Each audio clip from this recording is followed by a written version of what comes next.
we'll go ahead and have a conversation. I think the first thing that I have for all of you, that if you can all answer it, I do have to say, for those people that are online, the only way that they can hear us is through this microphone. So we're going to do the awkward pass, but we'll just kind of work our way through it. But the first thing I'd like to ask all of our speakers today is, what do you see? I mean, all of you have heard each other speak and everything along those lines, but what do you see as the common thread of this concept of I should say concepts of natural biodiversity, social biodiversity, and the concept of interconnection? That we're all human and we live on Earth. We can go home.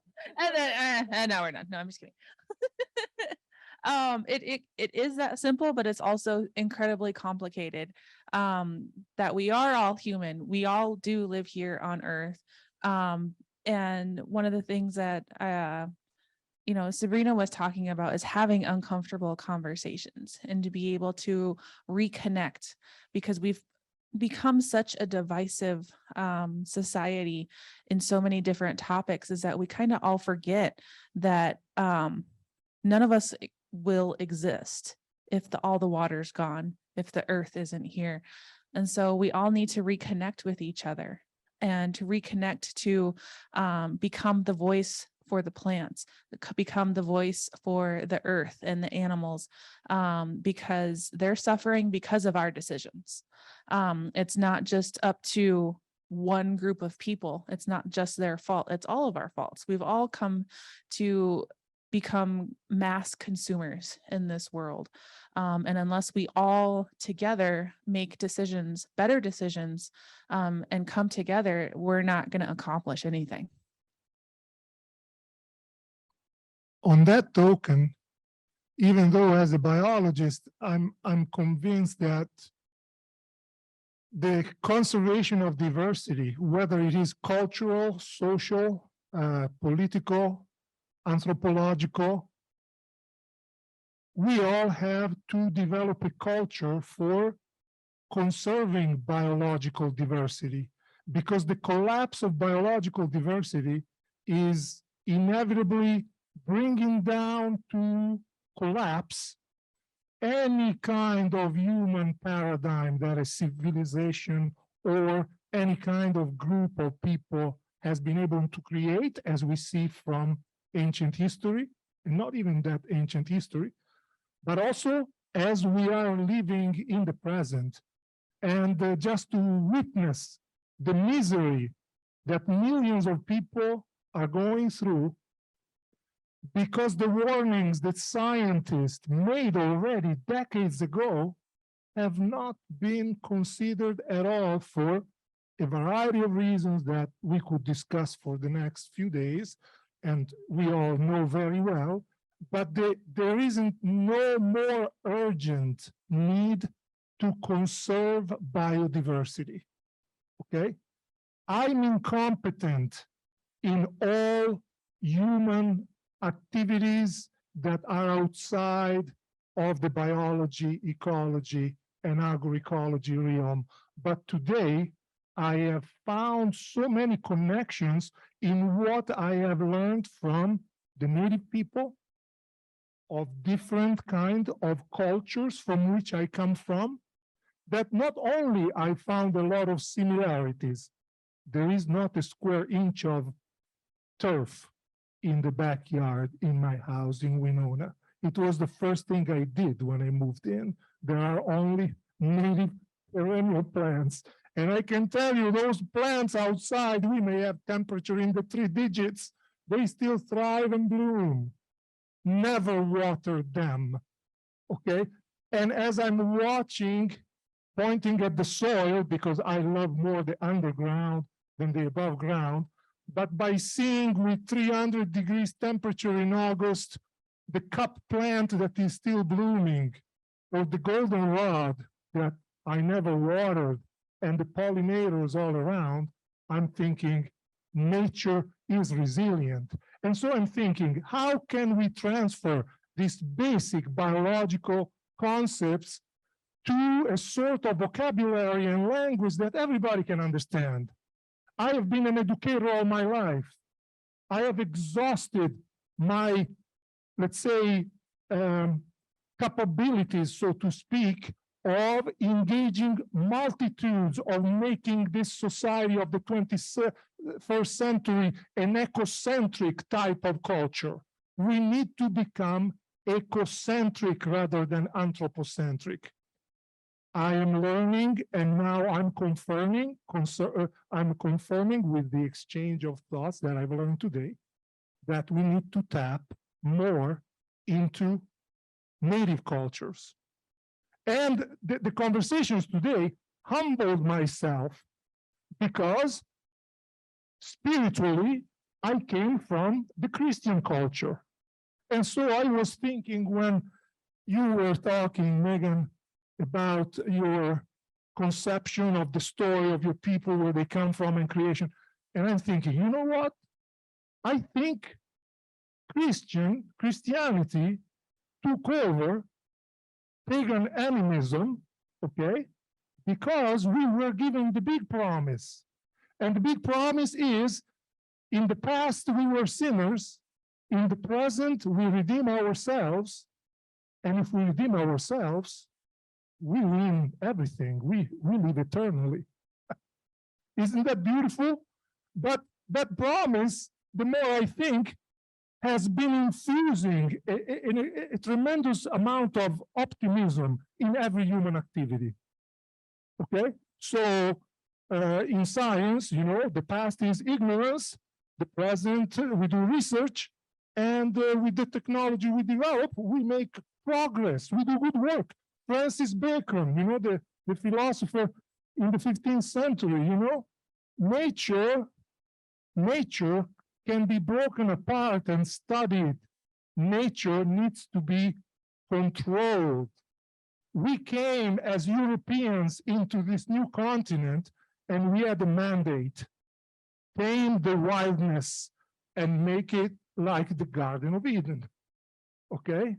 But I think that now, from ecology, we really understand that the world is much more diverse than the Garden of Eden. And if there was, and if there is really a Garden of Eden, I can imagine it with different kind of biomes: the ocean, the prairie, the desert, the deciduous forest, the evergreen forest. In diversity is the resilience necessary to withstand time, as all populations and species adapt. Inevitably, extinction will kick in.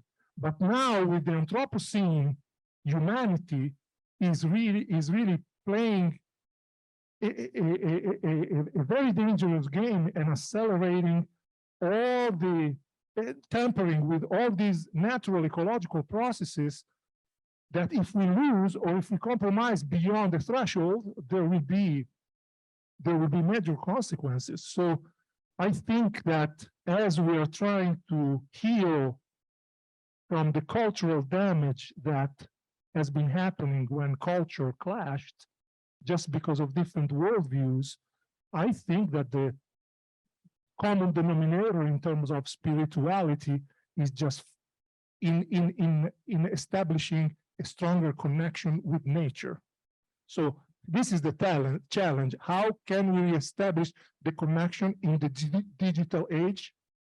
How can we establish the connection across generations, besides, across cultures? To me, the keystone concept to bring into the equation is education. So education in the sense of really transforming the human mind, transforming the human soul, and giving opportunity to everyone to reconnect with nature.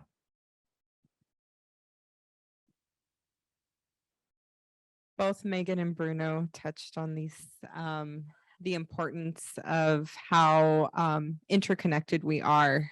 So, how different ecosystems can really thrive is by, working together, finding ways to have common ground and to listen and hold space and do things differently. I think a lot of times we think there's only one way to do things. And I think you've heard today from 3 different people that there are actually a lot of different ways you can go about things. And I think we can be stronger together when we are open and uncomfortable and willing to learn and take action. And that's what I've heard today from everyone. And even, at lunch and talking to people, it's important that we step outside of ourselves and do the work that we need to do in just being better community members. Hot potato. And I would argue that where a lot of that education takes place is in spaces that are safe and in spaces that encourage connection, like Living Earth Center and community growing spaces. That is why places that allow for people to come as they are, to exist is to who they are going to be, and to grow things, all is fair in love and tomato growing, right? Like the sun shines down, you still got to water, the same rain falls, but there's a common thread and connection. And so I'm biased because I think the places that exist that don't always have to be community gardens, but these other communities growing spaces, right, are essential to that education piece. They're essential to that place where you can come to heal. They're essential to the educational aspect of bringing people together to share something that I think is really, really important. So I'm biased about Living Earth Center and other cool projects that many of us are working on in different areas, right, to co-collaborate and support on. Are there any other audience contributions? Oh, we got a card. Sorry, someone grab it. Thanks. You don't want to shout it out loud. For those of you that are listening out there, it's from Paul Prune. He said he could shout it, but he's a professor and there's a danger that he could continue to speak, is what I heard, and continue to go on. Our society is based on, oh no, never-ending growth. What would your vision look like that is not based on constant expansion?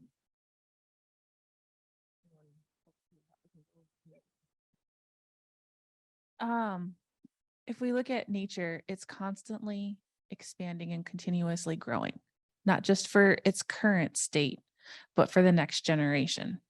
And so when we look at, humans constantly expanding, it's in our nature. It's in our nature to continuously grow, because if we ever stopped, we'd still be stuck in the Middle Ages, which may have been better for the earth, but we're learning. And sometimes if we're constantly growing and we're constantly expanding, things get better.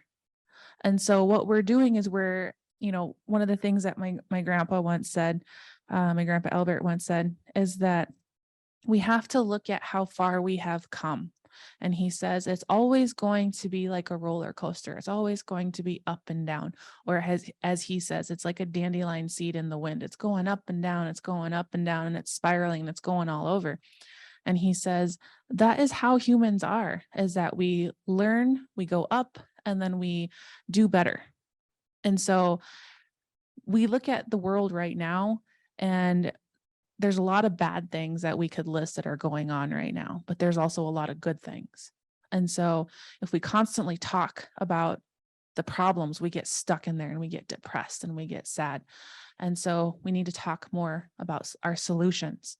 And we talk so much about our solutions that they become reality, because if we speak into the universe and we constantly put that positive energy, all those solutions into the world, they'll pick up and they'll become reality. And so constantly expanding, it's human nature, and it's nature in itself. It's because, with one plant starts by itself, and it expands and creates a colony. And then that colony moves and grows and expands just like humans do. And so we can't ever stop expansion. We can't stop growth, because it's our nature to do so. And with growth and expansion, we learn and we do better. Biologically, I would say that there is a major limit to what Megan was saying, because in ecology, a population will grow but then it will reach a point that the ecology tells you it has reached the carrying capacity. So the system cannot sustain any extra unit of that population. Okay. And then what is the outcome of that? The population will begin to decline and stabilize around that carrying capacity. Every species of living being, both in the microbiology lab when you grow yeast on a petri dish, to wildlife biologists that are studying populations of big animals out there in the wild. The only exception is Homo sapiens, okay? Is Homo sapiens. We are still continuing to grow about at 250,000 new babies every day, which means that next year, November 4th, the planet will be inhabited by approximately 75 million people, okay? So, having said that, we don't know in science what is when the carrying capacity for our species will be reached. But we know that if all species are basically complying with this law, pretty soon we're going to reach that time too. And so this idea of economic expansion, for example, that brought us to the global economy is just a fictitious type of paradigm. It's not going to withstand time because it has converted every kind of human activity extractive. Now we are trying to convert extractivism into regeneration, but are we able and competent to do so? In my field, food production, we have been demonstrating to be extremely productive, to the point that with this challenge of the human population reaching the 10 billion mark by 2050, agronomists are saying, well, we will put technology to work so that we can double agricultural output by then. But is that the problem? As an agroecologist, I think that's not the problem.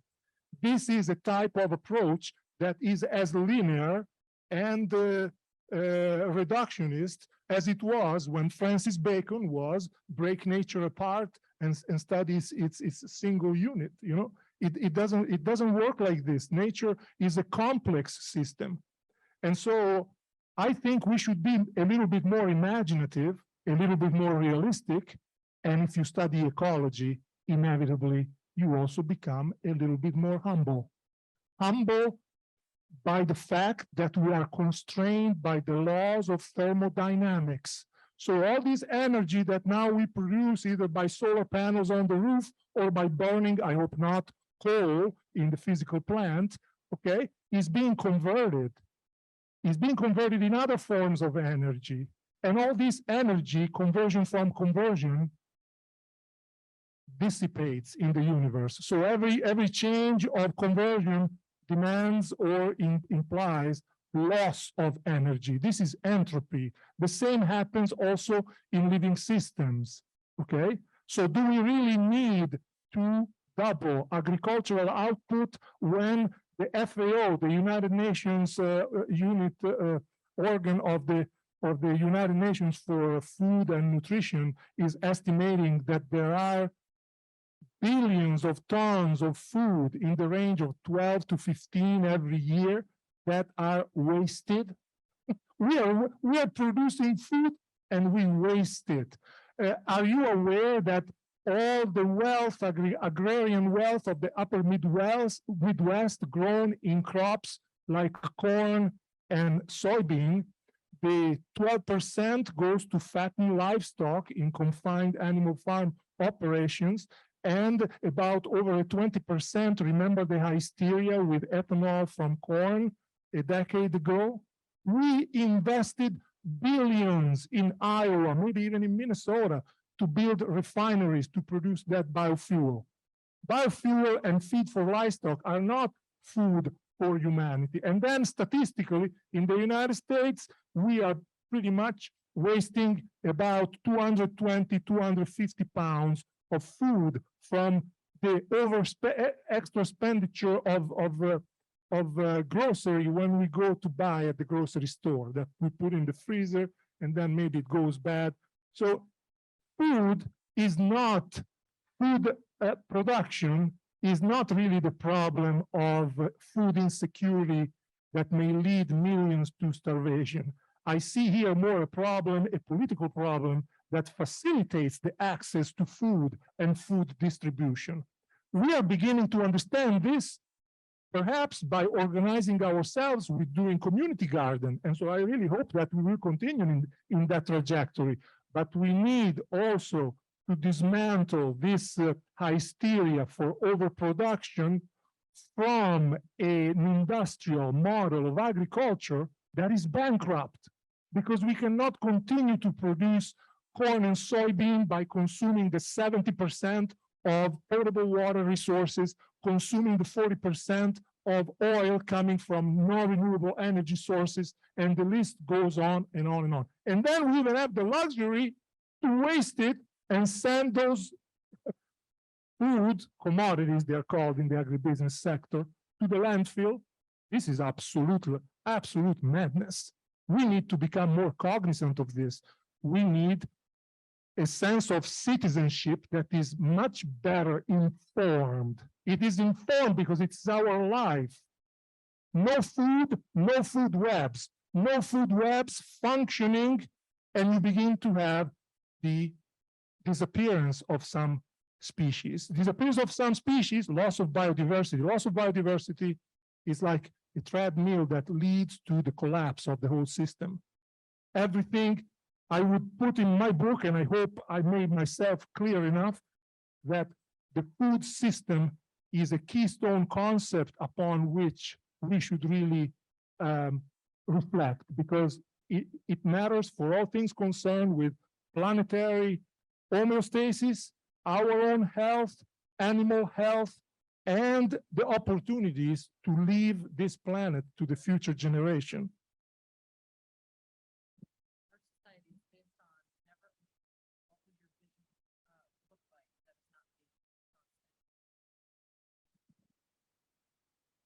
Yeah, I mean, I think right now, socially, there's we're at a standstill, I feel like, right now with that. I think it's happening actually, because when you think about even the LGBTQA plus rights, right?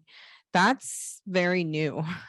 Even gaining, I feel like we're kind of at a standstill where we're still kind of expanding, right? Because there's even communities within the LGBTQA plus community that are still fighting for rights and different things like that. So I think we're almost even seeing it right now where, we're at this point, right, where we can expand, but we are still really needing to do this work here within our smaller communities to make sure that we are inclusive and that things are accessible. Can you repeat it? Like my brain's like, I need coffee.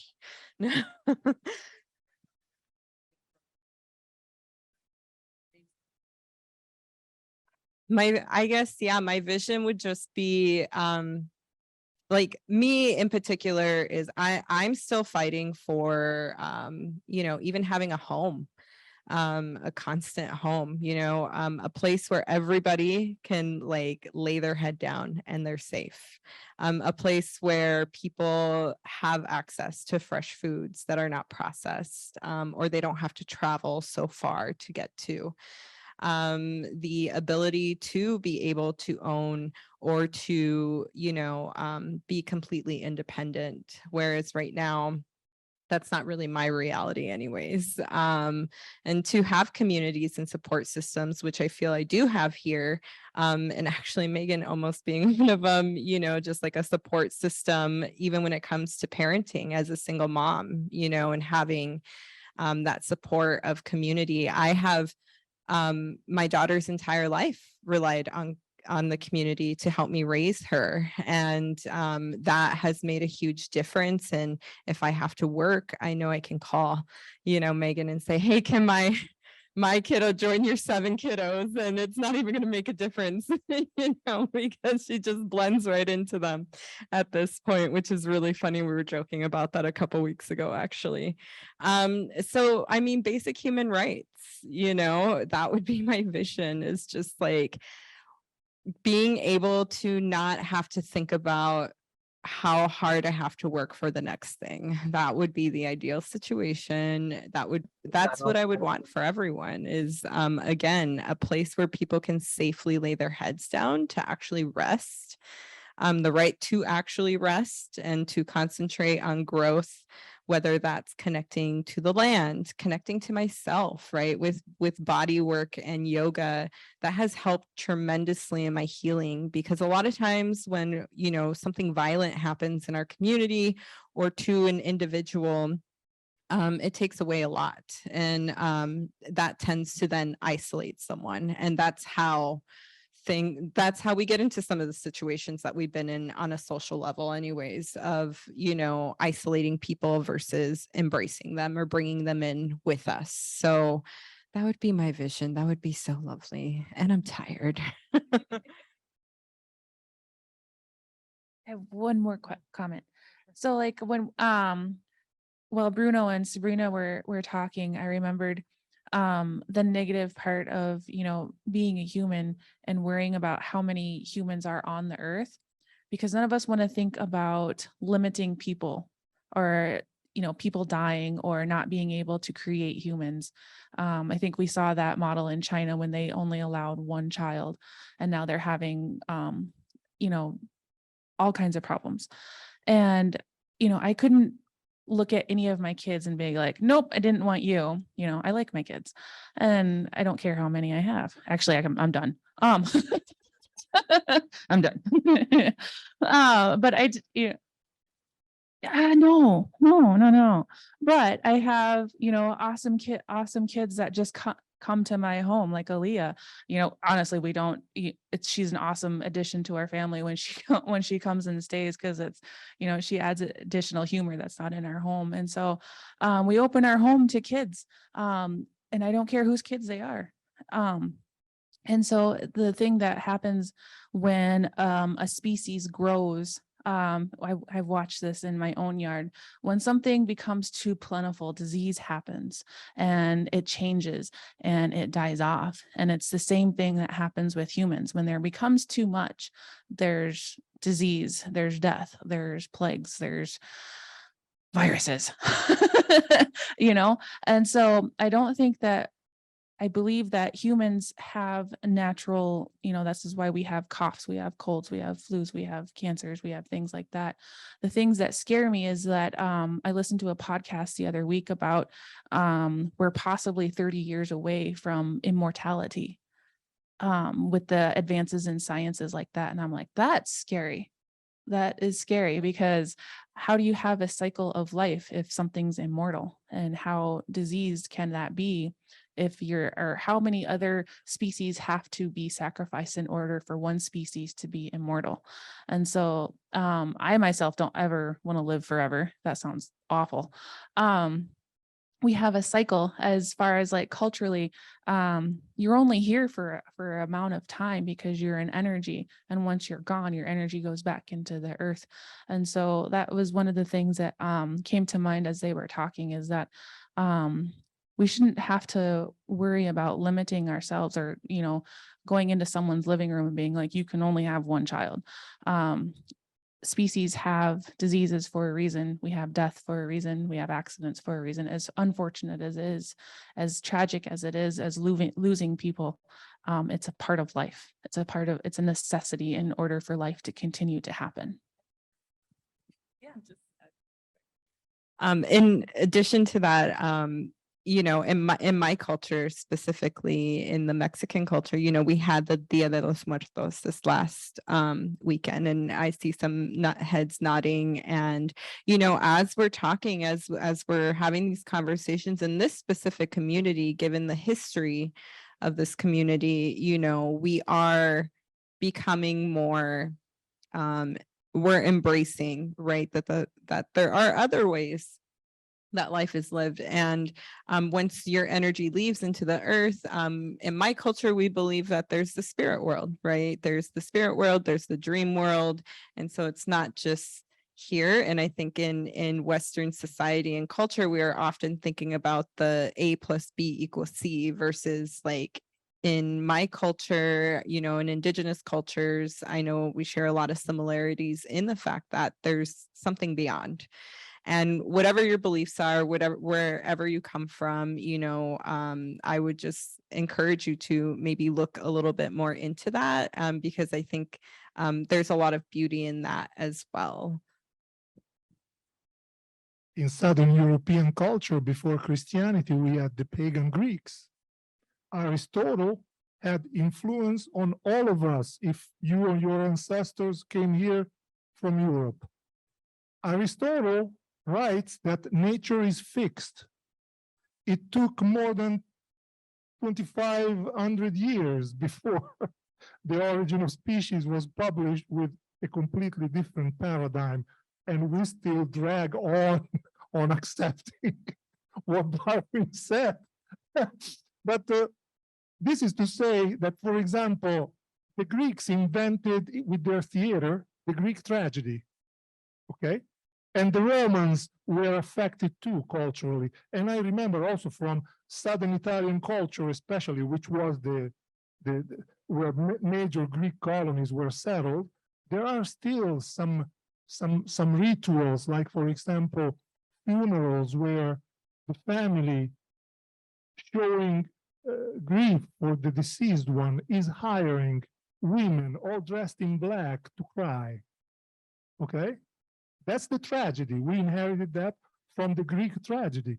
But Christianity, instead, brought optimism into that. You know, why being so sad? You know, be happy, because if you redeem yourself, you will join your loved one for eternity. So imagine, think for a moment in this very simplistic explanation, the implication that we carry if we come from those cultures, Christian, Judeo culture, into our day-to-day life.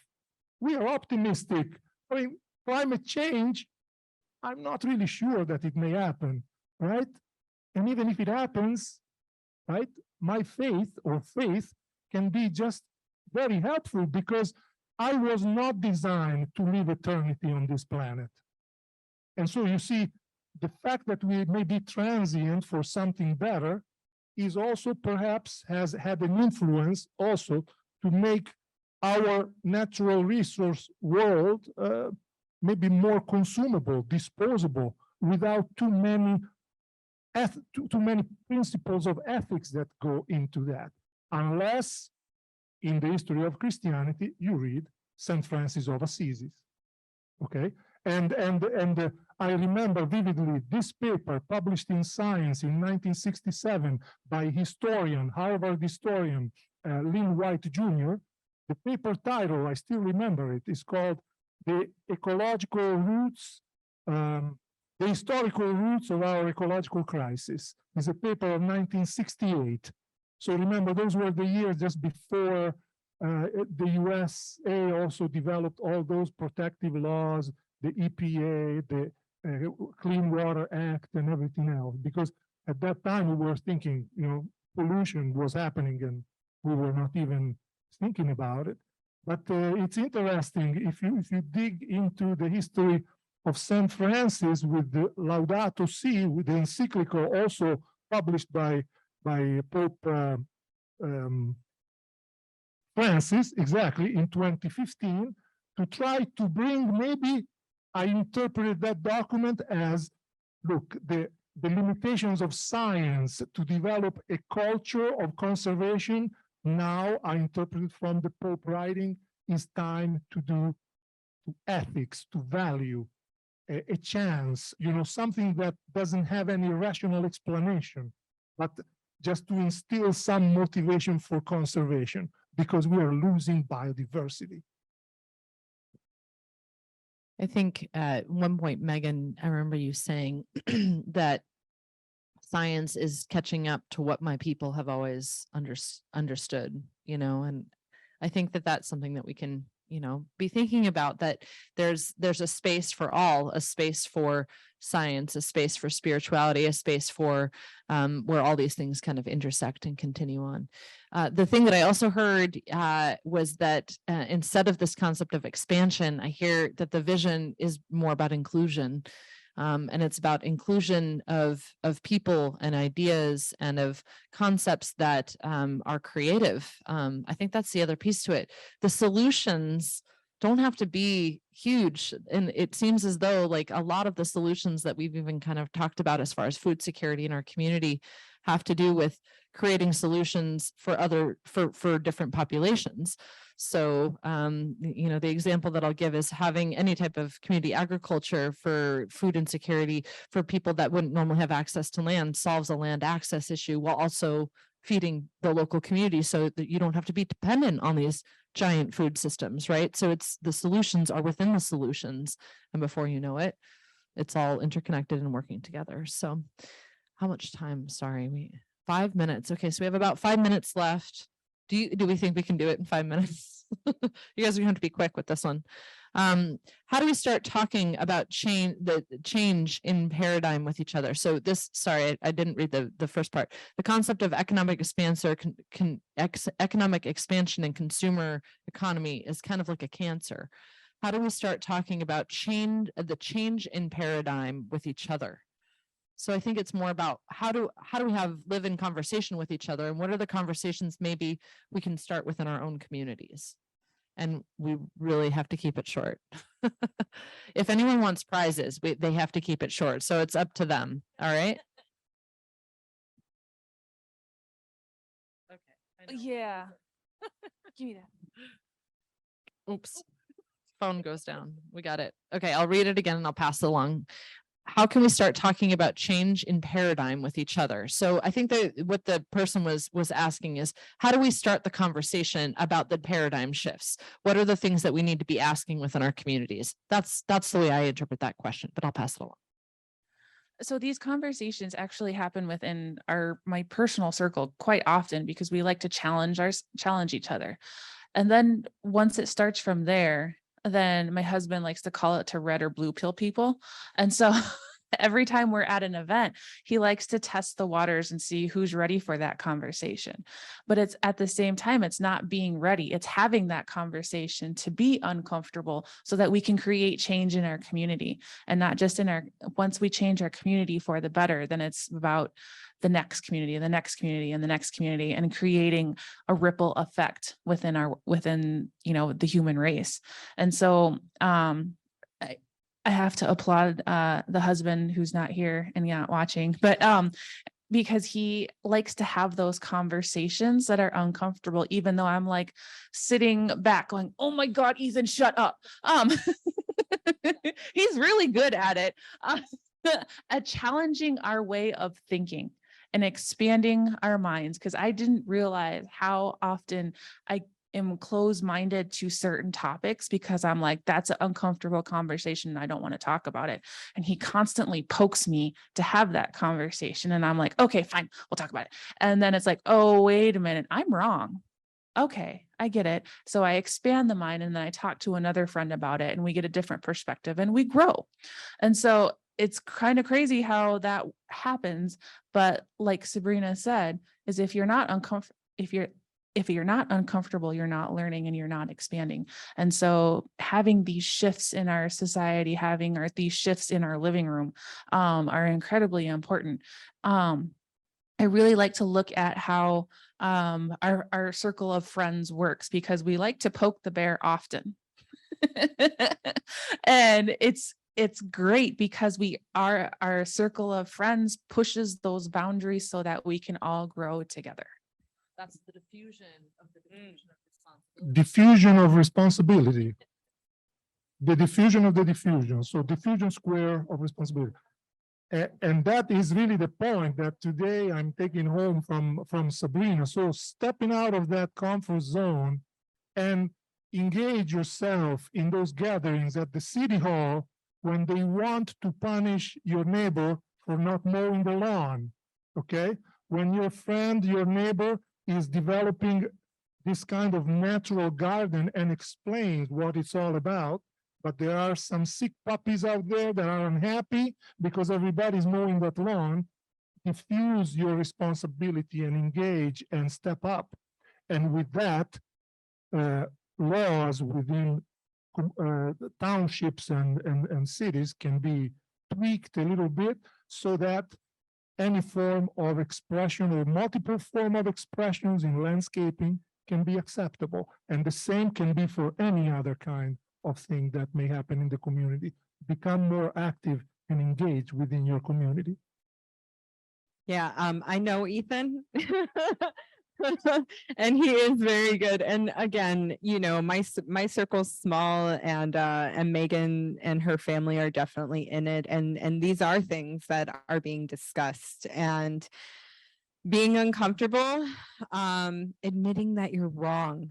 That is huge. Admitting, like, I didn't think about that in that way. I've had conversations, I think, with Megan, even where I've had a really stern, you know, stance on something, and I've reached out to her and said, well, what do you think about this? And her perspective has allowed me to say, wow. And I will admit, if it was anybody but Megan, I probably wouldn't take that information in as well. So we have to be aware of that also, of, you know, who is giving us that information, how they're giving us that information. You know, if Megan was rude about it, then I probably wouldn't intake that information as well. And there will be times that people might give you information that seems rude, but it just might also be who they are. I know there's different cultures I've come into contact with where I go, whoa, they were kind of saucy with me.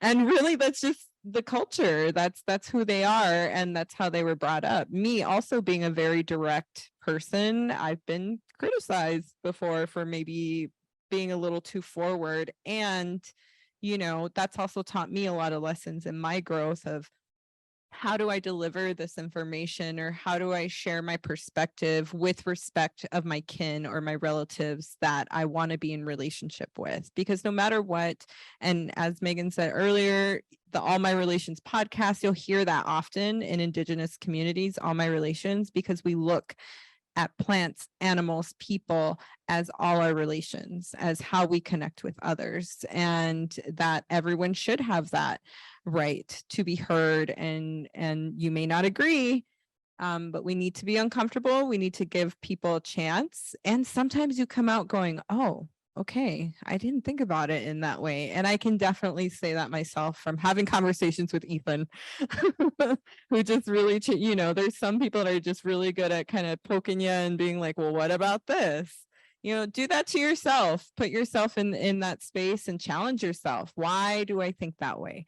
Why is this so uncomfortable for me? You know, and this is another thing in this fast-paced culture that we live in. Sometimes something will happen or a conversation will happen and we'll want to respond right away, because oftentimes we listen to respond, not listen to hear. And I think that's also really vital, is that we need to start listening to hear people, not to respond with what our thoughts are.